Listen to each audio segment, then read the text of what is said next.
வணக்கம் நண்பர்களே, இந்த வீடியோவில் நம்ம என்ன செய்தி பார்க்க போகிறோம்னா, சொத்து தகராறில் ஆத்திரமடைந்த அண்ணி, சமையலறை சப்பாத்தி கட்டையால் கொழுந்தனை ஒரே போடு, அடுத்து நடந்து அதிர்ச்சி. இணையதளத்தில் வைரலாகும் செய்தி. வாங்க என்ன தகவல்னு பார்க்கலாம். முதன்முறையாக நம்ம சேனலை பார்க்குறீங்கன்னா சப்ஸ்கிரைப் பண்ணாதவங்களாம் சப்ஸ்கிரைப் பண்ணிக்கோங்க. பெல் பட்டன் சிம்பல் அமைக்கி நம்ம சேனலோட நோட்டிஃபிகேஷனை எனபிள் பண்ணிக்கோங்க. நாங்கள் போடுற வீடியோ எல்லாமே உங்களுக்கு உடனுக்குடனே வந்து சேரும். வாங்க என்ன தகவல்னு பார்க்கலாம்.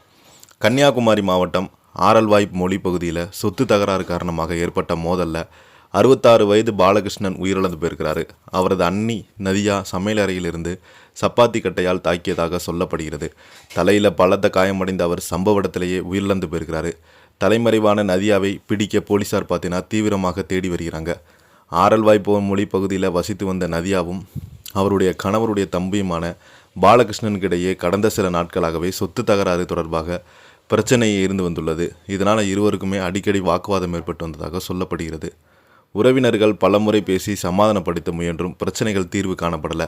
இந்த நிலையில் நேற்று அதிகாலையில் இருவருக்கும் இடையே மீண்டும் வாக்குவாதம் ஏற்பட்டுள்ளது. நேரம் செல்ல செல்ல தகராறு முற்றிய நிலையில் ஆத்திரமடைந்த நதியா சமையலறையில் இந்த சப்பாத்தி கட்டை எடுத்ததாக தெரிகிறது. அதை கொண்டு பாலகிருஷ்ணனுடைய தலையில் சரமாரி தாக்கியதாக கூறப்படுகிறது. தாக்குதலில் படுகாயமடைந்த பாலகிருஷ்ணன் ரத்த வெள்ளத்தில் கீழே விழுந்திருக்கிறாரு. சிறிது நேரத்தில் உயிரிழந்து போயிருக்கிறாரு. இதையடுத்து அதிர்ச்சி அடைந்த நதியா அங்கிருந்து தப்பிச் சென்று தலைமறைவாகி போலீசார் தேடி வருகிறாங்க. சத்தம் கேட்ட அக்கம் பக்கத்தில் அங்கு சென்று பார்த்தபோது பாலகிருஷ்ணா உயிரிழந்த நிலையில் கிடந்ததாக தெரிய வந்தது. உடனடியாக போலீசாருக்கு தகவல் தெரிவிக்கப்பட்டு விரைந்து வந்த போலீசார் உடலை கைப்பற்றி ஆசாரிப்பள்ளம் அரசு மருத்துவமனையில் பிரேத பரிசோதனைக்காக அனுப்பி வைத்தாங்க.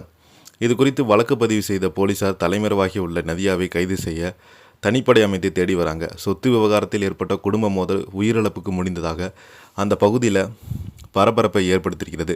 இந்த செய்தியை பற்றி நீங்கள் என்ன நினைக்கிறீங்க? கீழே உள்ள கமெண்ட் பாக்ஸில் மறக்காமல் பதிவிடுங்க. இந்த வீடியோ பிடிச்சிருந்தால் லைக் பண்ணுங்கள், ஷேர் பண்ணுங்கள். நன்றி, வணக்கம்.